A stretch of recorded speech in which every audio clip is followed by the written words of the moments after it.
अस्सलाम वालेकुम नाज़रीन। इलेक्शन केस में शदीद महाजराई के बाद अदालती इस्लाहात बिल पर भी हुकूमत और सुप्रीम कोर्ट में ठन गई है और वज़ीर दिफा ख्वाजा आसिफ ने अदालत उज़्मा के खिलाफ तबले जंग बजा दिया है। कौमी असम्बली में इज़हार ख्याल करते हुए ख्वाजा आसिफ ने इल्ज़ाम लगाया कि सुप्रीम कोर्ट कोशिश कर रही है कि हुकूमत मुद्दत पूरी न करे। पंचायत लगाना, मुज़ाकरात कराना सुप्रीम कोर्ट का काम नहीं है। ख्वाजा आसिफ ने कहा है कि वज़ीर आज़म की गर्दनें लेने का रिवाज खत्म होना चाहिए। अगर जंग लड़नी है तो फिर खुलकर जंग होगी। पार्लियामेंट को अपना दिफा करना होगा और 75 साल बाद अब खामोश बैठेंगे, ना अपने वज़ीर आज़म की कुर्बानी देंगे। उन्होंने कहा कि अब हमें जजेस की तारीख का हिसाब दिया जाए। सुप्रीम कोर्ट को भी बताया जाना चाहिए कि उनकी क्या औकात है। पाकिस्तान बनने से लेकर आज तक जितने जजों और आमरों ने जो कुछ आइन के साथ किया, इसका रिकॉर्ड मांगा जाए। जो मर गए या जिंदा हैं उनका किरदार कौम के सामने लाया जाए। इससे पहले सुप्रीम कोर्ट ने अदालती इस्लाहात बिल पर फुल कोर्ट बनाने और जस्टिस मज़ाहिर नकवी को बेंच से अलग करने की इस्तदा मुस्तरद कर दी और सियासी जमातों और वकला तंजीमों से 8 मई तक जवाब तलब कर लिया। चीफ जस्टिस ने उमर अता बंदियाल ने रिमार्क्स किए कि पहले समझा तो दें कि हुकूक कानून क्या है और क्यों बना। यह एक मुनफरिद केस है। सुप्रीम कोर्ट के रूल से मुतालिक कानून वाज़ेह है। रियासत के तीसरे सुतून यानी अदलिया को इस कानून पर तहफ़्फ़ुज़ात है। उन्होंने कहा कि यह तहकीकत तब्दील नहीं हो सकती कि आज़ाद अदलिया आइन का बुनियादी जुज़्व है। इल्ज़ाम है कि मुल्क की तारीख में पहली मरतबा आइन के बुनियादी जुज़्व की कानून साजी के जरिए खिलाफ वर्जी की गई। देखना है कि क्या अदलिया का जुज़्व तब्दील हो सकता है। चीफ जस्टिस ने रिमार्क्स किए कि किसी भी जज के खिलाफ रेफरेंस आने की कोई कानूनी हैसियत नहीं। जब तक रेफरेंस समाअत के लिए मुकर्रर न हो उसकी कोई अहमियत नहीं। इफ्तिखार चौधरी केस में अदालत ने करार दिया कि रेफरेंस सिर्फ सदर मुमलिकत दायर कर सकते हैं। किसी जज के खिलाफ रेफरेंस उसको काम करने से नहीं रोक सकता। सुप्रीम जुडिशल काउंसिल की राय आने तक जजेस को काम करने से नहीं रोका जा सकता। उनका कहना था कि जस्टिस काजी फायज ईसा केस में भी अदालत ने यही फैसला दिया था। जजेस के खिलाफ शिकायत आती रहती थी। मुझ समेत सुप्रीम कोर्ट के अक्सर जजेस के खिलाफ शिकायत आती रहती है। चीफ जस्टिस उमर अता बंदियाल ने कहा कि बेंच की तादाद कम भी की जा सकती है। गुज़िश्ता केस में जब फुल कोर्ट की दरख्वास्त थी वो बायस शर्मिंदगी थी कि ABC जज को शामिल ना किया जाए। अगर सुप्रीम कोर्ट के जजेस का एहतराम ना किया गया तो फिर ये इंसाफ का मुतालबा नहीं होगा। उन्होंने कहा कि सुप्रीम कोर्ट के जजेस का जारी किया गया हुक्म सब पर लाजिम है। 7 सीनियर जजेस और फुल कोर्ट बनाना चीफ जस्टिस का इख्तियार है। चीफ जस्टिस ने रिमार्क्स किए कि सियासी लोग इंसाफ नहीं मनपसंद फैसले चाहते हैं और सियासी जमातें मनपसंद फैसलों के लिए पिक एंड चूज चाहती हैं। सुप्रीम कोर्ट ने अटॉर्नी जनरल की 13 अप्रैल की हुक्म इम्तना वापस लेने की सदा भी मुस्तरद कर दी और अटॉर्नी जनरल को supreme court practice and procedure act की कानून साजी से मुतालिक पार्लियामेंट की कार्रवाई के मिनट्स पेश करने का हुक्म भी दिया। उधर सुप्रीम कोर्ट रजिस्ट्रार ऑफिस ने कौमी असम्बली की कार्रवाई का रिकॉर्ड मांग लिया है। रजिस्ट्रार ऑफिस ने कौमी असम्बली के 5 इजलासों की कार्रवाई का तहरीरी रिकॉर्ड मांग दिया। इसके अलावा स्पीकर ऑफिस से कायमा कमेटी फाइनेंस के इजलास का रिकॉर्ड भी मांगा गया। दूसरी जानिब चीफ जस्टिस उमर अता बंदियाल ने सुप्रीम कोर्ट के जजेस में इख्तलाफात खत्म करने के लिए इशाइया भी दिया। जरा के मुताबिक इशाइया में अदालत उज़्मा के 15 में से 14 जजेस ने शिरकत की। ताहम सुप्रीम कोर्ट के सीनियर तरीन जज जस्टिस काजी फायज ईसा इशाइये में शरीक नहीं हुए। बात करेंगे, हमारे साथ पाकिस्तान मुस्लिम लीग नवाज के सीनियर रहनुमा जनाब तनवीर साहब है। जनाब तनवीर साहब, ये बात अब वाज़ेह है कि आप लोगों ने तबले जंग बजा दिया। खुद ख्वाजा आसिफ का बयान है कि जंग होगी, सियासी जंग होगी, लेकिन ये जंग अब आपकी अदलिया के साथ है। जब आप ये कहते हैं कि आप भी पार्लियामेंट में बुलाएंगे, आप भी रिकॉर्ड मंगवाएंगे, तो क्या अब ये मान लिया जाए कि अदलिया का खास तौर पर इलेक्शन के हवाले से जो हुक्म है वो आप नहीं मानेंगे? देखें, थैंक यू वेरी मच, लेकिन मैं आपको बात बताऊं कि ये जो चीज़ें हैं ये लीगल और कॉन्स्टिट्यूशनल आउटकम है उन मामलात का जो सुप्रीम कोर्ट में इस वक्त चल रहे हैं। वहाँ पे जिस तरह केसेस को, पॉलिटिकल केसेस को हैंडल किया जा रहा है या उसकी जो आपके पास रिपोर्टिंग आती है वो टोटल वो से हट के बात हो रही है जो आइन और कानून कहता है। और फिर ये मुझे बताएं, अगर ये बज़िद कोई जज मैंने ज़िंदगी में कभी नहीं सुना दुनिया में किसी जगह या पाकिस्तान में भी, इससे पहले कि अगर किसी के मतलब कोई बात की जाए किसी जज के मतलब कि जी मुझे आप पे इत्मीनान नहीं है या आप ये केस ना सुने, तो वो तो चेंबर में ही अलहदा हो जाते हैं। लेकिन यहाँ ज़िद करना और स्पेशली उस लाइन को टो करना जो एक ख़ास मखसूस पार्टी की लाइन है, तो मैं समझता हूँ कि उससे यकीनी तौर पे यही होगा जो पार्लियामेंट में इस वक्त हो रहा नहीं, है। आपको ऐसा क्यों लगता है कि वो एक जमात की लाइन को टो कर रहे हैं या उनकी मुतालबे को जो है वो प्रमोट कर रहे हैं? इसलिए जो हम बात करते हैं वो 100% वो अरेंजमेंट है कॉन्स्टिट्यूशन में इलेक्शनों का। एक चीज़ को पकड़ के बैठ जाना 90 डेज और दूसरे एक चीज़ों को ना देखना, जो कि दूसरे 2-3 आर्टिकल्स हैं इलेक्शन के मतलब, और फिर इलेक्शन एक आईनी इदारा है इलेक्शन कमीशन, उसको भी इग्नोर करना या बुलडोज करना उनकी चीज़ों को, जो लीगल वो काम कर रहा है, ये किसी जगह उनकी अपनी एक उस अदारे की वो उसकी वो फ़र्ज़ है उसका या ड्यूटी है कि वो फेयर एंड फ्री इलेक्शन कराए। और कानून में दिया हुआ है कि अगर वो महसूस करें कि अभी वो नहीं कर सकते तो 8 दिन 10 दिन या कुछ वो पोस्टपोन कर देते हैं, करते रहे हैं, पास में यही हुआ है जी। तो मैं समझता हूँ कि ये चीज़ें जब सामने देखी हैं हमने, जिस तरह बात की गई है, सुना नहीं जाता किसी को। और जब ये केस हो रहे थे तो पॉलिटिकल पार्टीज ने कहा, जो स्टेक होल्डर हैं, बहुत बड़े स्टेक होल्डर हैं, उन्होंने इलेक्शन लड़ने हैं, उन्होंने कहा हमारी बात भी सुन लें, तो उन्होंने कहा हम आपकी बात ही नहीं सुनते। तो कहने का मकसद है कि दो का जो रिक्यूज़ किया उन्होंने, 2 जजेस ने उनको, और जिन्होंने उस पर अपनी ओपिनियन दे दी उस पर, उन जजों का 4-3 का जो बात होती है, तो मैं समझता हूँ ये सारी चीज़ें देख के उसी नतीजे पर बंदा पहुँचता है, बल यकीन से कहता है कि ये खास एजेंडे के तहत। अच्छा चलें, ठीक है। राणा साहब ये बताएं, जब आप कहते हैं कि जंग लड़ेंगे और सियासी जंग लड़ेंगे, तो वो क्या सियासत, अदलिया से, आपकी अदलिया तो सियासी इदारा है नहीं, तो आपकी अदलिया से सियासी जंग कैसे होगी, क्या करेंगे आप? देखिए, जो खालिद साहब ने बात की है वो आप ठीक है, जंग उन्होंने जब कहा तो उन्होंने कहा कि फिर ना कोई इसका गलत मतलब ले ले। उन्होंने कहा जी हम सियासी जंग लड़ेंगे। सियासी जंग से मुराद था कि हम पार्लियामेंट के अंदर, क्योंकि वो एक ऐसा अदारा है जहाँ पे बात हो सकती है, सियासी भी हो सकती है सारी, तो उन्होंने कहा कि जी हम यहाँ पे बात करेंगे। और अगर वो अदालत में ऐसी कोई बात करते हैं, जिस तरह महसूस करते हैं कि हमारी पार्लियामेंट की तौहीन हो रही है, ऐसे ऐसे वहाँ पे काम हो रहे हैं जो पार्लियामेंट का ब्रीच हो रहा है, प्रिविलेज का, तो यकीनी तौर पे उसकी पार्लियामेंट रद्द-ए-अमल आएगा और वो अपनी टर्फ पे जो भी उनके इख्तियारात हैं इन्हीं, उसको इस्तेमाल करेंगे वो बिल्कुल। क्योंकि ये टाइम आ गया है कि ये डिसाइड हो। ये चुप जो थी ना, चुप, ये आप मौलवी तमीज़ुद्दीन से शुरू करें तो ये चुप साधी रही। पार्लियामेंट ने कभी बात ही नहीं की, एक चलता रहा, चीज़ें कबूल की जाती रहीं। जिस तरह मौलवी तमीज़ुद्दीन वाला केस था जस्टिस मुनीर का, जिस तरह 58(2)B के तहत असम्बलियाँ डिज़ोल्व होती रहीं और कोई किसी ने पूछा नहीं। जिस तरह मार्शल लॉ लगे तो उसमें जिस तरह वैलिडेट किया गया वो भी आपके सामने है। जिस तरह PCO जजेस ने हलफ उठाए वो भी आपके सामने है। तो ये चीज़ें ऐसी हैं जो मैं समझता हूँ कि अगर बात करनी है किसी की तो फिर सबको हिसाब देना चाहिए। तो सर मुझे बताएं, वो आइन के कौन से शिके हैं सर जिनसे आपने जजेस का एहतसाब करना है या जजेस के साथ आपने सियासी जंग करनी है? मतलब क्या कर, एक तो ये हो गया आपने जो बिल लेके आ रहे हैं, ये आप कह रहे हैं जुडिशरी की शक्ल को, उसके स्ट्रक्चर को ठीक करेगा, ये वेरी गुड। इसके अलावा और कौन से आईनी ऑप्शन है? देखें, जो आप बात कर रहे हैं जंग का लफ्ज़ तो चले वो तकरीरों में होता है, जंग आई मीन के वही के इख्तियारात जो आइन ने दिए हुए हैं पार्लियामेंट को। पार्लियामेंट एक सॉवरन अदारा है जो सबसे सुप्रीम है, क्योंकि वहीं से सारे लॉज निकलते हैं, वहीं से। सर ये इतनी सुप्रीम है, आपकी पार्लियामेंट के स्पीकर एक रूलिंग देता है, इमरान खान के दौर की बात कर रहा हूँ कि जी असम्बलियाँ तहलील की जाती है, या स्पीकर रूलिंग देता है, सुप्रीम कोर्ट रूलिंग को उड़ा देती है, आप क्लैप करते हैं उस पर, वेरी गुड, बहुत अच्छा किया सुप्रीम कोर्ट ने। आज आप लोग शोर मचा रहे हैं। देखें, बात ये है कि वही बात मैं करने लगा हूँ जो इस वक्त ये सुप्रीम कोर्ट कर रही है।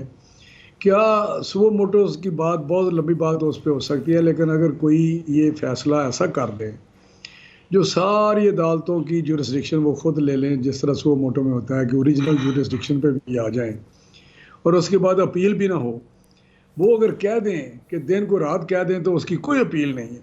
और ये हुआ, अकामा पे नवाज शरीफ साहब को निकाला गया, कोई अपील नहीं थी और लाइफ डिस्क्वालीफाई कर दिया गया। इतने बड़े फैसले वहाँ पे अपील ही नहीं हो सकती, किसी के पास फुल कोर्ट नहीं बैठ सकती।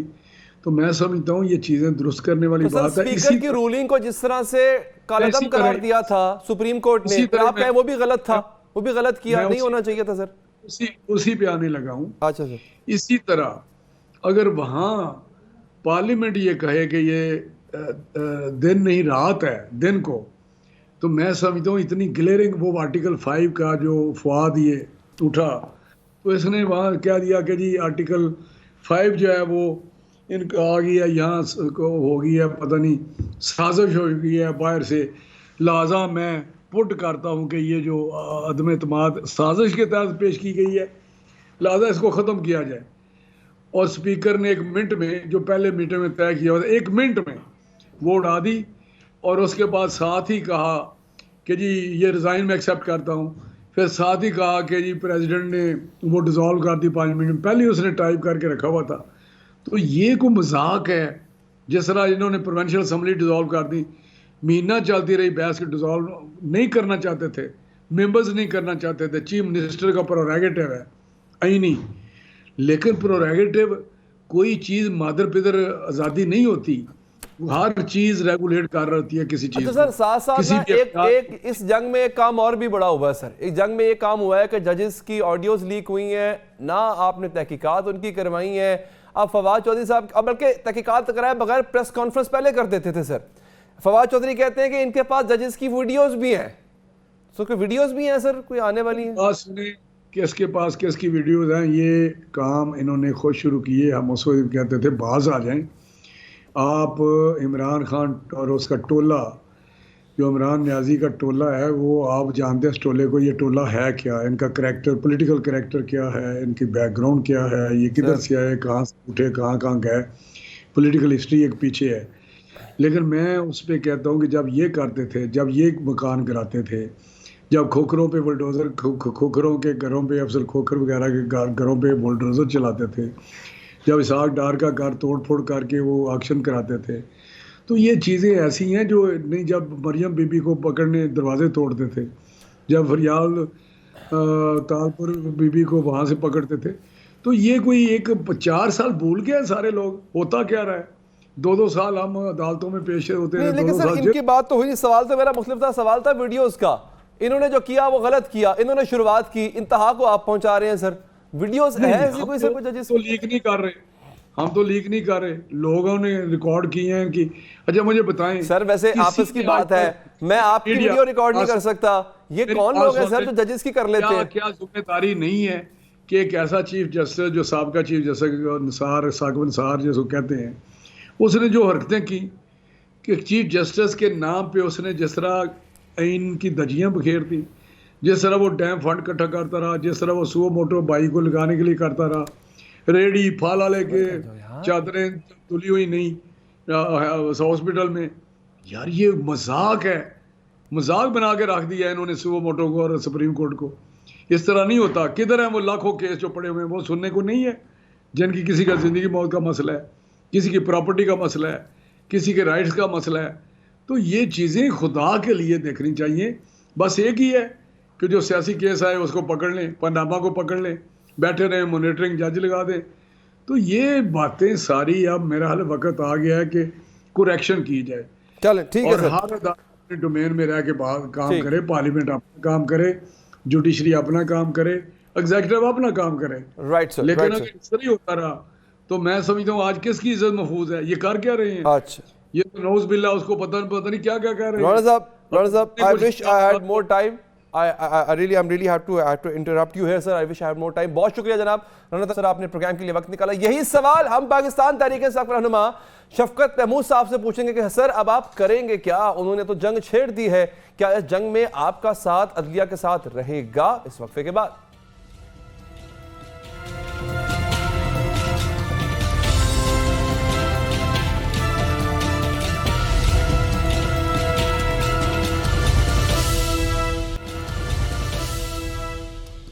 वक्फे के बाद हाजिर है, हमें ज्वाइन किया है पाकिस्तान तहरीक इंसाफ के रहनुमा जनाब शफकत महमूद साहब ने। शफकत साहब शुक्रिया। शफकत साहब, अब तो इन्होंने बाकायदा ऐलान कर दिया कि सीधी सीधी जंग है। इस जंग में हमें मालूम है कि आपका इंतखाब क्या होगा, आप किसकी साइड पर खड़े हैं, मगर ये बताइए कि आप हिफाजत कैसे करेंगे अपने मौक़िफ़ की। और एक तासुर ये भी मिल रहा है कि जो आपका मौक़िफ़ है, और ये तासुर बल्कि बनाने की कोशिश की गई, और आज की तकरीरों में ख्वाजा आसिफ ने बाकायदा तौर पर यह इल्ज़ाम लगाया है कि अदलिया आपके मौक़िफ़ की हिमायत कर रही है और आप और अदलिया का गठजोड़ है। क्या कहेंगे आप? ये देखें, बात यह है कि जब हमने ये फैसला किया कि हम असेंबली में नहीं जाएंगे, उस वक्त जो हालात थे उनके मुताबिक वो दुरुस्त फैसला था, क्योंकि हमारा हदफ ये था कि ये असेंबली जो है जब एक इलेजिटिमेट हो जाएगी, जब उसके अंदर कोई वो उसकी साख नहीं रहेगी, तो फिर इलेक्शन कराने नागुज़ीर हो जाएंगे। लेकिन वो हालात के मुख्तलिफ वजूहात पे उन पे जाने की जरूरत नहीं है, लेकिन बहुत सारी वजूहात ऐसी बनी कि वो उस वक्त ना हो सका। उसके बाद हमने ये महसूस किया कि हमें असेंबली में होना चाहिए, और इसीलिए हमने फिर दोबारा कोशिश की कि हम असेंबली में चले जाएं। लेकिन फिर इन्होंने पहले बड़ी बड़ी तकरीरें करते रहे कि असेंबली में आए, और उसके बाद ये उससे फिर गए, और ये स्पीकर ने सारा कुछ जो भी किया आपके सामने है। तो बहरहाल अगर हम होते असेंबली में तो नेचुरली हमने इनको एक फ्री रन नहीं देना था, हमने इनको इनकी तबीयत काफी दुरुस्त कर रही थी। ठीक, अच्छा सर, अब हुआ ये है कि इन्होंने जजेस के खिलाफ पूरा बहास खोल दिया और कह दिया कि नहीं, ये हो नहीं सकता। So and they are using the forum of parliament. The problem is you are not there, parliament is there, they are there. और अब होगा ये कि एक सीधी सादी लड़ाई है। सर, आपको नहीं लगता कि इस लड़ाई में आपका किरदार बड़ा इररेलेवेंट सा रह गया, because they are in the parliament, उनको कुछ कह नहीं सकते, पार्लियामेंट की सुप्रीमेसी तो है डेफिनेटली, और ये वाजे है जब स्पीकर की, आपकी अपनी स्पीकर की रूलिंग जो है, जब अदालत ने नल एंड वॉइड करार दी थी, तो आपने भी कहा था कि पार्लियामेंट सुप्रीम है अगेंस्ट अदर इंस्टीट्यूशंस, और यहां पे उसी चीज को दोबारा इस्तेमाल किया जा रहा है। सर देखें, किसी भी इंस्टीट्यूशन की सुप्रीमेसी जो है वो अनलिमिटेड सुप्रीमेसी नहीं है। अगर आप रूल्स एंड रेगुलेशंस देखें तो जो जजेस का पर्सनल कॉन्डक्ट है वो डिस्कस नहीं हो सकता नेशनल असेंबली में। तो ये तो जो बिल्कुल सरीहन सारी चीजों की खिलाफ वर्जी कर रहे हैं। इन्होंने तो आइन और कानून को मानना छोड़ दिया है, इन्होंने सुप्रीम कोर्ट की जजमेंट्स को मानना छोड़ दिया है। मतलब ये है कि इस किस्म की ढटाई जो है वो तो हमने कभी देखी नहीं है। मतलब कि कोई, मैं ये तसव्वुर भी नहीं कर सकता था कि सुप्रीम कोर्ट के फैसलों को, लेकिन फिर बाद में ख्याल आया कि तसव्वुर करना चाहिए था, क्योंकि नून लीग की तो तारीख है, इन्होंने पहले भी एक चीफ जस्टिस को निकाला, उसके बाद वो एक दरार पैदा की सुप्रीम कोर्ट में, उसके बाद इन्होंने जब इनका हदफ पूरा नहीं हुआ हमला किया सुप्रीम कोर्ट में। तो इन्होंने तो हर चीज की हुई है अपने, और इसलिए इनमें कोई हैरानी नहीं है कि जिस तरह इन्होंने सुप्रीम कोर्ट को हदफ बनाया हुआ है। ये लोग जो है, इनकी सारी पॉलिटिक्स जो है वो इस किस्म की चीजों पे है कि किसी अदारे की परवाह ना करो, किसी की परवाह ना करो, और लेकिन अवाम जो है वो इनको इसका सबक सिखाएंगे इंशाल्लाह जब इलेक्शन होगा। सही, लेकिन अगेन सर बात यहाँ पे ठहरती है, वो कहते हैं जनाब कि अब हम किसी और वजीर आजम को बली नहीं चढ़ाएंगे, और मिसालें वो दे रहे हैं। अच्छा, वो जो इंपॉर्टेंट बात है sir, which is the crux of the matter, वो कह रहे हैं कि अगर आप हमसे पार्लियामेंट की कार्रवाई का हिसाब मांगते हैं तो अब आपको भी हिसाब देना पड़ेगा। इसका मतलब है वो इस्तेहकाक कमेटी वाली बात जो इतने दिनों से असेंबली के फोरम पे की जा रही थी, that is going to turn into reality. तो ये they are going to call the जजेस by either means, by either way. तो सर इसके बाद क्या आप समझते हैं कि क्या जुडिशरी की अथॉरिटी अंडरमाइन होगी इससे? देखिए, नून लीग जो है वो डेस्परेट है, उनको पता है कि अगर इलेक्शन हो गया तो उनका सफाया हो जाएगा, और इस डेस्परेशन में वो जो अदारे हैं उनका तसादम चाहते हैं, और अदारों का तसादम चाहने के बाद वो तो इस मुल्क में एक अनारकी देखना चाहते हैं। वो तो देखना चाहते हैं कि अगर ऐसी सूरत हाल पैदा होगी कि पार्लियामेंट कुछ कर रही है और जो पॉलिटिकल लोग हैं वो सुप्रीम कोर्ट का फैसला मानने के लिए तैयार नहीं है, और अगर एक डायरेक्ट क्लैश करते हैं तो फिर तो मेरा ख्याल है मुल्क में इमरजेंसी और एक अजीब सी सूरत हाल पैदा होगी। देखें, ये सारा निजाम आइन के ऊपर मबनी है, सारा खड़ा, ये जो पिलर्स हैं इस निजाम के वो आइन है, और अगर इन्होंने आइन की खिलाफ वर्जी करते हुए एक बहुत बड़ा अदारा जो किसी भी जमहूरियत में होता है उसको तबाह और बर्बाद कर दिया, तो फिर उसके बाद बचेगा कुछ नहीं। और मेरा ख्याल है कि शायद ये, क्योंकि इनको इतनी खौफ और घबराहट है अवाम से कि ये हर किस्म की चीज बर्दाश्त करने के लिए तैयार हैं, लेकिन ये इलेक्शन और उससे भागना जो है उसको गिव अप नहीं करना चाहते। अच्छा सर, एक चीज तो कर रहे हैं ना, ये वो है नैरेटिव बिल्डिंग। वो भी कुछ यूं कह लें कि टूटे फूटे सबूतों के साथ ऑडियोज आ जाती हैं, ठीक है सर, फिर किसी और शख्स की जुबानी कहलवा दिया जाता है। अब ये ऑडियोज जिसमें कहीं ना कहीं जुडिशरी को इन्वॉल्व किया जाता है, उनका फोरेंसिक भी नहीं होता, उनकी तहकीकात खुद जुडिशरी नहीं कर रहे होते।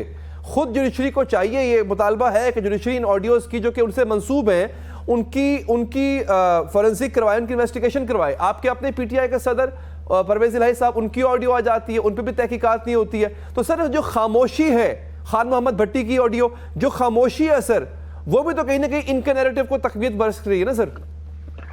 नहीं देखिए, एक तो पहली तो बात यह है कि इससे घटिया बात और क्या हो सकती है कि आप लोगों की, प्राइवेट लोगों की कॉन्वर्सेशंस को टेप करें और उनको इस्तेमाल करने की कोशिश करें। ये तो बिल्कुल ही एक घटिया बात है। दूसरी बात यह है कि अब सारी चीजों के बारे में क्लैरिटी हो गई है कि डीप फेक वीडियोस आ सकती हैं। आपकी वीडियो, आपकी शक्ल, आपकी आवाज के साथ कोई भी चीज बनाई जा सकती है, आपको मालूम है इस चीज का। और इसी तरह ये ऑडियो जो है, ये भी इसी फेक ऑडियो बनाना जो है वो कोई काम नहीं है। सिर्फ एक आवाज चाहिए, वो रिकॉर्ड कर लें और उसके बाद जो भी अल्फाज हैं उनके मुंह में डाल दें और वो इस तरह होगा। एक तो ये है। दूसरा ये है कि ये जो ऑडियोज हैं जिनकी कोई कानूनी हैसियत नहीं है, उससे ये क्या साबित करना चाहते हैं कि जी मुझे याद इसलिए माजरत के साथ कानूनी हैसियत तो तब उसकी साबित होगी जब उन पे इन्वेस्टिगेशन होगी, इधर दे आर ट्रू और फॉल्स, इधर दे आर फेक और रियलिटी। सर उस पे भी तो कोई बात नहीं कर रहा ना। नहीं देखिए अली, इन्वेस्टिगेशन जो करनी है वो तो, हम तो गवर्नमेंट में नहीं है ना, हम तो इन्वेस्टिगेशन नहीं कर सकते। हम तो डिमांड कर सकते हैं कि इन्वेस्टिगेशन हो, हम तो डिमांड कर सकते हैं। लेकिन इनकी मुझे जो तारीख याद आ रही है इनकी, और इसलिए ये डीप फेक वीडियोस और ये जो ऑडियो इस किस्म की चीजें आ रही हैं, उससे मुझे याद आता है कि इन्होंने जब 97 में जब सजाद अली शाह के खिलाफ एक पूरा महाज खड़ा किया था, तो उस वक्त इन्होंने दरार डाली थी जजेस के अंदर और एक सुप्रीम कोर्ट के अंदर। तो उस वक्त क्योंकि ये डीप फेक वगैरह चीजें इतनी अभी आम नहीं हुई थी, तो उस वक्त और हथकंडे इस्तेमाल किए, पैसे भी चलाए, ब्रीफ केस भी चले।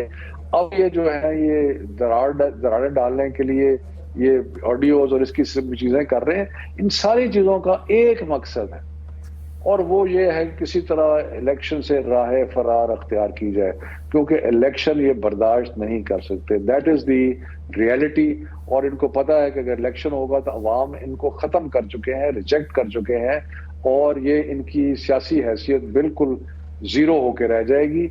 और इनके साथ मुझे ये लग रहा है कि पीपल्स पार्टी को भी रगड़ा लग जाएगा, क्योंकि पीपल्स पार्टी जो है वो इलेक्शन के लिए उसको इतनी घबराहट नहीं है, क्योंकि वो समझती है कि उसकी पोजीशन है सिंध के अंदर। लेकिन जिस तरह से ये जा रहे हैं ना, ये पीपल्स पार्टी को भी घसीट रहे हैं, अपने साथ ले जाएंगे। अच्छा सर, मुझे ये बताएं, एक और इंपॉर्टेंट और अहम खबर है। पीटीआई की डेलीगेशन है जो मिलती है यूएस एम्बेसी के कुछ डेलीगेट से, and they share economic revival plan with those US diplomats. Tribune की खबर है, एक्सप्रेस ट्रिब्यून की मैं चला भी रहा हूँ सर। पहले तो जरा इसकी तस्दीक या तरदीद कीजिएगा। दूसरा ये, देन व्हाई यूएस? मतलब आपने इकोनॉमिक रिवाइवल प्लान आपके पास अगर है भी सही, सो व्हाई यूएस? ये तो वो है जहां से आपके खिलाफ कॉन्स्पिरेसी हैच की गई थी। देखिए अली, मुझे इसके बारे में कोई इल्म नहीं है, लेकिन पाकिस्तान की अगर मैं तारीख पर नजर डालूं तो सियासी जमातें जो हैं वो एम्बेसीज के साथ इंटरैक्ट करती हैं, हमेशा करती रही हैं, कोई आज की बात नहीं है। जब मैं पीपल्स पार्टी में था 90s के अंदर, तो हम हर किस्म की एम्बेसी, जर्मन हो गई, अमेरिकन हो गई, ब्रिटिश होगी, क्योंकि ये उनका डिप्लोमेट्स का काम है कि वो अपने जो रिपोर्टिंग करनी होती है, इसलिए वो पॉलिटिकल लोगों को मिलते हैं, मीडिया को मिलते हैं। शायद ना हो कि क्यों है, लेकिन बस ये पता चल जाए कि किया है तो ठीक है, चले फिर। उसका मतलब है कि इट्स अ गुड। नहीं, मुझे इस चीज का इल्म नहीं है, फ्रैंकली मुझे इसका इल्म नहीं है। अच्छा सर, और अगर फर्ज करें सर किया हो, आपको उस पे बतौर पीटीआई रहनुमा एतराज होगा? इज इट ओके अगर किया भी गया तो? नहीं, अगर आपसे कोई डिप्लोमेट पूछता है कि जी पाकिस्तान के ये हालात हैं, बुरे हालात हैं, इसमें आपके पास कोई प्लान है कि आप इसको, तो आप कह सकते हैं कि बिल्कुल हमारे पास प्लान है। हम तो हमारे पास एक पूरी डिटेल प्लानिंग है कि हमने किस तरीके से मुल्क को इस दलदल से निकालना है, तो उसको शेयर, अगर आप पब्लिकली प्रेस में, मीडिया में आके अनाउंस कर सकते हैं, तो फिर किसी एम्बेसी के साथ डिस्कस करने में क्या अर्ज है? उनको तो वैसे ही पता है कि आपका प्लान क्या है। लेकिन सर अगेन अच्छा ठीक है, मान लिया ये भी एक अच्छी बात है कि आप बताते हो मुस्लिम ममालिक को कि what are you planning, but why to start? लेकिन हमने तो मीडिया में अनाउंस किया है ना, तो इसलिए वो तो पब्लिक डोमेन में है। लेकिन सर यूएस से क्यों? Why to start with US? मतलब एक ऐसा कंट्री देखिए, स्टार्ट विद यूएस वाली बात नहीं है जी। नहीं, अभी अपना अली ये बात स्टार्ट विद यूएस की बात नहीं है जी। लेकिन अगर कोई, मुझे पहले पता भी नहीं है कि ये ऐसे हुआ भी है या नहीं हुआ, लेकिन मैं वैसे कहता हूँ इसमें क्या हर्ज है कि यूएस एक मेजर पावर है, यूएस के आपका लार्जेस्ट ट्रेडिंग पार्टनर है, सबसे ज्यादा एक्सपोर्ट्स पाकिस्तान की यूएस के साथ हैं, उसका एक बहुत बड़ा इम्पैक्ट जो है वो आईएमएफ पे और वर्ल्ड बैंक पे और सारे मल्टीलैटरल इंस्टीट्यूशंस के ऊपर है। तो आप अपने इंटरेस्ट की खातिर क्यों नहीं किसी से बात कर सकते? कोई हर्ज नहीं है उसके अंदर। पाकिस्तान के इंटरेस्ट की खातिर, ये नहीं कि तहरीक इंसाफ के इंटरेस्ट की खातिर, पाकिस्तान के इंटरेस्ट की खातिर बात करने में कोई हर्ज नहीं है। अच्छा ठीक है सर, इट्स थोड़ा सा मुझे इस चीज़ को डाइजेस्ट कर या कंसीव करने में it's taking me a little time to process this whole thing, because for me this was some country जिससे मेरे मुल्क की चलती हुई मईशत को इतना बड़ा नुकसान पहुंचाया। एक ऐसी गवर्नमेंट जो कि इकोनॉमी को बड़े 6.8 GDP पे लेके जा रही थी, उसने उसको गिराया, उसने उसको बेड़ागर्क किया। आज मैं जिस हालत में हूँ वो उसकी वजह से है। And now that country is asking me to share its economic plan. वो मेरी समझ से बाहर है। ये वैसे मुझे एक बात बताएं, इकोनॉमिक प्लान जो है, जो कि आपने मीडिया में आके अनाउंस किया कि जी हम ये करेंगे, इसमें कोई कुछ सीक्रेट डॉक्यूमेंट है, कोई पाकिस्तान की स्टेट सीक्रेट है, कोई एटॉमिक सीक्रेट शेयर की जा रही है? और मेरे भाई ये तो वो चीज है जो कि हमारे इकोनॉमी में शौकत तरीन ने, बाकी असद उमर ने, हमाद अजहर ने, इन लोगों ने आज ऑलरेडी मीडिया के साथ शेयर की। तो अगर कोई आपके डिप्लोमेट आता है, और अमेरिका एक इम्पॉर्टेंट कंट्री है, उसको आप डिनाई नहीं कर सकते, और उससे आप अगर डील करते हैं उसमें कोई मुझे हर्ज नजर नहीं आता। अच्छा लेकिन सर अगेन एक और चीज भी तो अहम है ना कि अमेरिका के साथ, अमेरिका में लॉबिंग क्यों की जा रही है पीटीआई की तरफ से?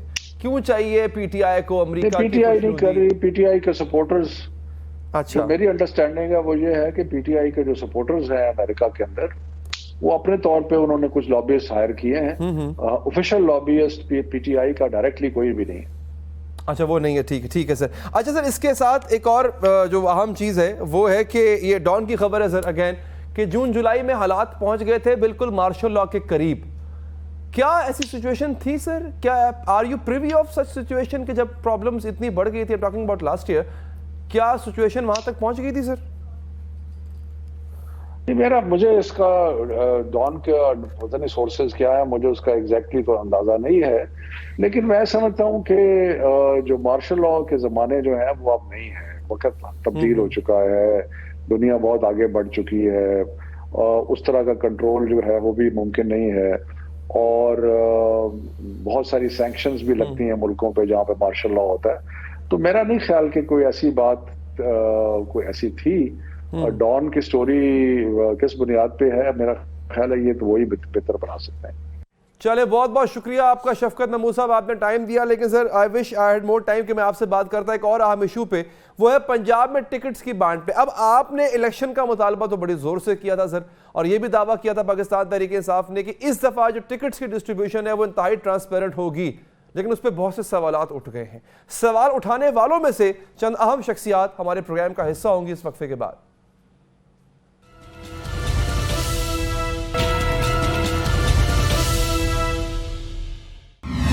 नाज़रीन, पंजाब इंतखाबात में टिकट्स की तकसीम पर खुद पीटीआई शदीद तकसीम का शिकार है।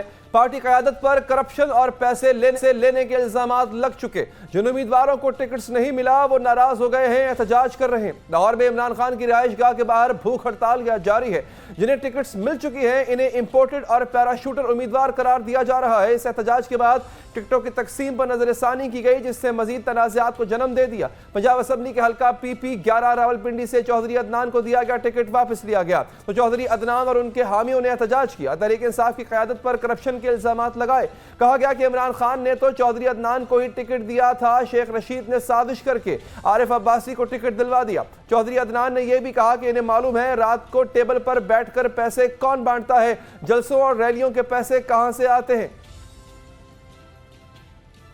जब इमरान खान ने 297 उम्मीदवारों को टिकट जारी किए तो टिकट से महरूम होने वाले कई उम्मीदवारों ने शिकायत की थी और एहतजाज भी किया। इसके बाद इमरान खान ने टिकटों की तकसीम पर नजरसानी की और 31 नए उम्मीदवारों को टिकट दिए थे। इस दौरान तहरीक इंसाफ क़यादत पर संगीन इल्जाम लगा कि पार्टी टिकट पैसों के एवज बेची जाती है। कुछ ऑडियो लीक्स ऐसी सामने आई जिनसे तासुर मिला कि पंजाब में PTI टिकट्स की बाकायदा खरीदो फरोख्त जारी है। साबिक चीफ जस्टिस साकिब निसार के बेटे नजम साकिब की 2 मुबैना ऑडियो सामने आई। इन ऑडियोज में नजम साकिब PTI के टिकट होल्डर अबूजर चद्दड़ से बात कर रहे थे और कह रहे थे कि इनके वालिद साकिब निसार ने टिकट दिलवाने के लिए बहुत मेहनत की है। इन ऑडियो से यह मालूम हो रहा था कि तहरीक इंसाफ का टिकट दिलाने के लिए साकिब निसार ने अपना असल और रसूख इस्तेमाल किया और इसके एवज 1 करोड़ 20 लाख रुपए वसूल किए। बाद में साकिब निसार ने जियो न्यूज से गुफ्तगू में इस बात की तस्दीक की कि ऑडियो इनके बेटे नजम साकिब की है, लेकिन इसे तोड़ मरोड़ कर पेश किया गया। साकिब निसार ने यह भी तस्लीम किया कि वो एक प्राइवेट आदमी है और किसी के लिए भी सिफारिश कर सकते हैं। मुबैना ऑडियो में जिस हल्के की बात हो रही थी वो PP 137 शेखुपुरा। यहां पहले मलिक इकबाल नामी उम्मीदवार को PTI का टिकट दिया गया, फिर कुछ दिन बाद एक नजरसानी शुदा फहरिस्त जारी हुई और इसमें मलिक इकबाल की जगह अबूजर को टिकट दे दिया गया। कुछ दिन पहले तहरीक इंसाफ के रहनुमा एजाज चौधरी की भी एक ऑडियो लीक सामने आई। इसमें वो टिकट के ख्वाहिशमंद उम्मीदवारों से सिर्फ इमरान खान से मुलाकात कराने का 1 करोड़ रुपया मांग रहे थे। साबिक वफाकी वजीर फिरदौस आशिक आवान ने भी टिकट्स की तकसीम को गैर मुनसिफाना करार दिया। उन्होंने कहा कि मखसूस टोले ने दिहाड़ियों लगाने के लिए कब्जा ग्रुप सियासी यतीमों को टिकट दिलवाए। अपनी पार्टी क़यादत से शिकायत करते हुए PTI के वो रहनुमा इस वक्त आज हमारे साथ प्रोग्राम में मौजूद हैं। हमें स्टूडियोज में ज्वाइन किया जनाब वकास महमूद मान साहब ने। PP 141 सर, बहुत शुक्रिया आपने प्रोग्राम के लिए वक्त निकाला। हमें ज्वाइन किया है PP लाहौर PP 152 मियां इफ्तिखार साहब ने। मियां साहब आपका भी शुक्रिया। और अदनान चौधरी साहब रावलपिंडी PP 11 से। सर, आपका मैंने क्लिप चलाया है एक, जिसमें आप बाकायदा तौर पे बड़ा संगीन इल्जाम लगा रहे हैं कि किस टेबल पे पैसे गिने जाते हैं, बांटे जाते हैं। सर, जरा आज कौम पे एहसान करके बता दें कि एक ऐसी जमात जो बड़ी मकबूल है, लोगों की बड़ी आस है, लोगों की बड़ी उम्मीद है, अगर उस जमात में कोई गाले भेड़िए हैं, कोई ब्लैक शीप्स हैं, तो sir why not identify them ताकि खान साहब तक ये पैगाम पहुंचे और फिर एक आगे इलेक्शन की तरफ जब वो बढ़े तो अपने मुखलिस लोगों के साथ बढ़े। बिस्मिल्लाहिर्रहमानिर्रहीम। आपका बहुत शुक्रिया। मैं ये जो बात आपने की है बिल्कुल इसका मैं पहरा दे रहा हूँ और ये सारी बातें मैंने तकरीबन 1.5-2 माह पहले इमरान खान साहब से 1-to-1 मुलाकात में उन्हें बता दी थी। अच्छा। मैंने उन्हें कहा खासकर स्पेशली पिंडी में क्या हालात चल रहे हैं, और पिंडी में जो मेरा हल्का है PP 11, ये ऐसा हल्का है कि यहाँ पे अरबों रुपए की सरकारी जमीनों पे कब्जा था। मैं जब पार्लियामानी सेक्रेटरी रेवेन्यू था जी, उस वक्त मैंने सारी चीजें इंडिकेट की। इमरान खान साहब की हदायत पे सर्वे ऑफ पाकिस्तान की मदद से और बोर्ड ऑफ रेवेन्यू और तमाम महकमा माल के मामलात करने के बाद जो कानूनी कार्रवाइयां होती हैं जिसमें डिमार्केशंस होती हैं और बाकी अरबों रुपए की सरकारी जमीनें हमने इंडिकेट भी की और वागुजार भी करवाई। स्टेट लैंड की रिकवरी पे खान साहब ने हमेशा मुझे अप्रिशिएट किया और वो जो स्टेट लैंड रिकवर की गई उसमें बहुत सारे लोगों को अब तकलीफ हो गई। और मैंने इमरान खान साहब को लास्ट मुलाकात में भी बताया कि ये लैंड माफिया जो है ये मुझे खुद कह रहा है कि आपको हम टिकट नहीं लेने देंगे, हम आपकी पार्टी के मेन इन्वेस्टर हैं, हम आपको फाइनेंशियल सपोर्ट करते हैं। और ये बात मुझे जो हमारी सीनियर लीडरशिप है पिंडी की, वो कई बार मुझे इशारतन उन्होंने कही कि ये जो काम आप कर रहे हैं, मैंने कहा जी मैं तो स्टेट के इंटरेस्ट में कर रहा हूँ और खान साहब की हदायत पे कर रहा हूँ। नहीं, जब खान साहब को आपने बात बताई आपको उनका रिएक्शन क्या मिला? बिकॉज ये बड़ी इंपॉर्टेंट बात है, अभी तक उनको लीवरेज ये मिल रहा है कि Khan Sahab is not privy to the situation, उन्हें पता ही नहीं हो क्या रहा है, बट आप कह रहे हैं मैंने बताया। So what was his reaction, immediate reaction sir? देखें, उस वक्त टिकट्स के हवाले से बात नहीं हुई थी जब मेरी मुलाकात हुई थी। अच्छा। मुझे खान साहब ने पास दिया था, मैंने उसके बारे में उनको पूरी रिपोर्ट की थी। अब ये जो मेरा हल्का है स्पेशली PP11, इसमें एंड क्या भी है, टाउन ये जो TMA है वो भी और पुटवार टाउन भी है, इसमें तमाम एरिया अस्करीज भी सारी आती हैं। सो फौज की बड़ी जमीनों के मामला थे, आर्मी की बड़ी जमीन पे कब्जा था, और मैंने जब कहा कि ये फौज की जमीन पे जिस इलाकों में कब्जा हो और इतने पावरफुल माफियाज हों, उसमें अगर मैं रिकवर करवा रहा हूँ या स्टेट के इंटरेस्ट में मैं काम कर रहा हूँ या अपनी जिम्मेदारी पूरी कर रहा हूँ, ऐसा को चाहिए ही नहीं। हमारी पार्टी की जो सीनियर लीडरशिप है उनको भी वो लोग चाहिए। मैं जोसेफ आपके पास वापस आता हूं सर थोड़ी देर में, इन अ व्हाइल। मान साहब, आपकी शिकायत, अभी एक मैंने आपका क्लिप भी चलाया सर, आपका ये दावा है कि आपका इंटरव्यू तक नहीं किया गया, या आपका छोड़े किसी का भी नहीं किया गया, ये क्यों, ये क्या वजह है सर इसकी? सर मैं कुछ नहीं कह सकता, जो हमें पता चला है कि शायद खान साहब के पास इतना वक्त नहीं था, या आपके पास 1 करोड़ नहीं था देने को नहीं, मुलाकात के लिए, इंटरव्यू नहीं, मुझसे किसी ने 1 करोड़ नहीं मांगा, लेकिन मेरे इल्म के मुताबिक हमारे डिस्ट्रिक्ट में किसी का इंटरव्यू नहीं हुआ। हम 4 एप्लीकेंट्स थे PP141 डिस्ट्रिक्ट शेखुपुरा से, किसी का इंटरव्यू नहीं हुआ। एक बंदे को टिकट मिल गया, बाकी हम तीनों ने रिव्यू अप्लाई किया। अच्छा, रिव्यू में भी हमें किसी ने नहीं सुना। जिनको टिकट मिला आपकी जगह, उनका भी इंटरव्यू नहीं हुआ? मेरे ख्याल में नहीं हुआ। तो ये तो बड़ी हैरानी की बात है ना, कि मतलब टिकट दिया जा रहा है बगैर इंटरव्यू के, तो फिर इसके अलावा पैमाना और क्या हो सकता है? एक पैमाना है काबिलियत, एक पैमाना है लॉयल्टी पार्टी के साथ, एक पैमाना है कि आपके पास वोट बैंक कितना है। अच्छा, आप लॉयल्टी पे आप पूरा उतरते हैं, वोट बैंक पे आप पूरा उतरते हैं। आपकी अगर हम बात करें, हमारे यहाँ बिरादरी इलेक्टोरल होता है सर, बिरादरीइज्म में भी आपके हल्के में सबसे ज्यादा बिरादरी आपकी है, तो हर तरह से आप पूरे उतरते हैं। तो इसके अलावा और मेरिट क्या हो सकता है अगर पैसे मेरिट नहीं है तो? सर देखिए ना, मैं तो ये कह रहा हूँ कि जो लॉयल्टी की बात वो ये है कि in 2018 I was residing in UK and I came all the way to Pakistan to vote Khan Sahab. तो खान साहब का तो मैं इस तरह का जयाला हूँ, और मेरे ससुर भी 3 दफ़ा MPA रह चुके हैं इस हल्का से, मेरे कज़न भी MPA रह चुके हैं पहले। मेरे ख्याल में जिस बंदे को टिकट मिला है उसकी वाहिद क्वालिफिकेशन ये है कि वो एक्स चीफ सेक्रेटरी का बेटा है। अच्छा। पिछले इलेक्शन में उस बंदे के पास MNA का टिकट था। अच्छा। और वो 32,000 वोटों से हारा। अच्छा। और उसकी दूसरी क्वालिफिकेशन ये है कि उसने अपने MPA PP141 की बजाय नून लीग के MPA के साथ साजबाज किया बरादरी बेस पे, और पार्टी को धोखा दिया। ठीक है। और तीसरी क्वालिफिकेशन उसकी ये है। अच्छा, मुझे बताएं, पैसे वाला है वो? हाँ हाँ, मैं नहीं कहना चलाया होंगे, पैसे वाला है ऑफ कोर्स सर। अच्छा ठीक है। मियां इफ्तिखार साहब, सर आप बताएं, आप एहतजाज कर रहे हैं यहाँ पे, क्यों कर रहे हैं? पैसे चल गए, करप्शन हो गई, आपके पास पैसे नहीं थे, आप तो जमान पार्क के बाहर बैठे हैं बिल्कुल इमरान खान साहब के, पंजाबी कहते हैं इमरान खान साहब के लागे बैठे हो तुसी, तो किसी ने बुलाया नहीं आपको कि क्यों आप एहतजाज कर रहे हैं? देखिए जी, अपना चेयरमैन साहब ने कहा था कि मैं इंटरव्यू करके तो सभी टिकटें पंजाब की दूंगा। तो हुआ ये है कि पिंडी वाली साइड से हल्का PP1 से चेयरमैन साहब ने इंटरव्यू शुरू किए। अभी वो 100 के करीब हल्कों के इंटरव्यू हुए थे, और इसमें 150 मुकदमात थे, जिनमें इमरान खान साहब को रोज़ हाई कोर्ट लाहौर, पिंडी जाना पड़ता था। इसके अलावा बेशुमार और भी इशू थे जो चल रहे थे। इस वजह से चेयरमैन साहब पूरे पंजाब के जो इंटरव्यू नहीं कर सके, खास करके लाहौर के नहीं हो तो आप सके। एहतजाज क्यों कर रहे हैं? अगर उनकी मजबूरी थी इफ्तिखार साहब, अगर तो उनकी मजबूरी थी, और आप खुद बता रहे हैं उनकी ये मजबूरी थी, तो फिर आप मजबूरी समझे एहतजाज क्यों कर रहे हैं आप?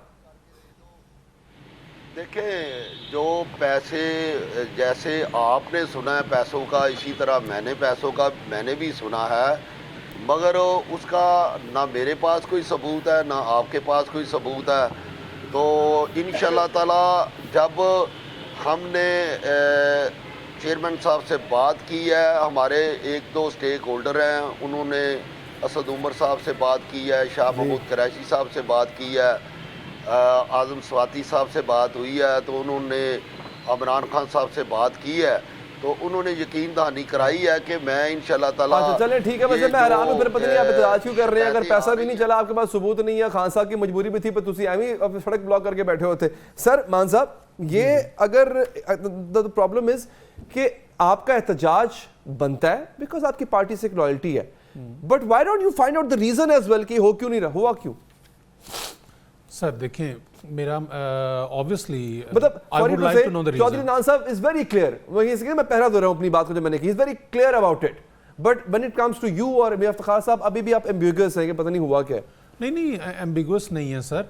What I am trying to say, I don't have any evidence. For example, मैं किसी चीज़ का आई विटनेस नहीं हूँ कि किसी ने पैसे दिए लिए कुछ भी ऐसी चीज़, लेकिन बादियो नज़र में हम सुन रहे हैं कि ऐसा हुआ है, मे बी हुआ हो, बट आई स्टिल बिलीव कि अगर हमें मौका मिला जाए, मैं तो ये कह रहा हूँ कि खान साहब और हमारी पीटीआई के लिए बहुत ज़रूरी है कि प्रोसेस फॉलो किया जाए। ठीक है सर। जब भी आप प्रोसेस नहीं फॉलो करेंगे तो उसमें कुछ मफाद परस्त लोग जो है वो फ़ायदा उठाएंगे और अल्टीमेटली उसका नुकसान पार्टी को होगा।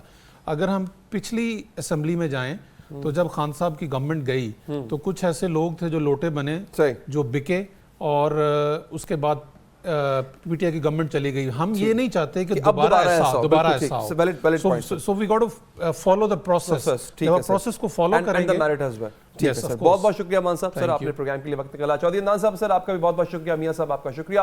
प्रोग्राम पर खत्म हो जाता है, मुझे दीजिए इजाजत, अल्लाह ने के बाद।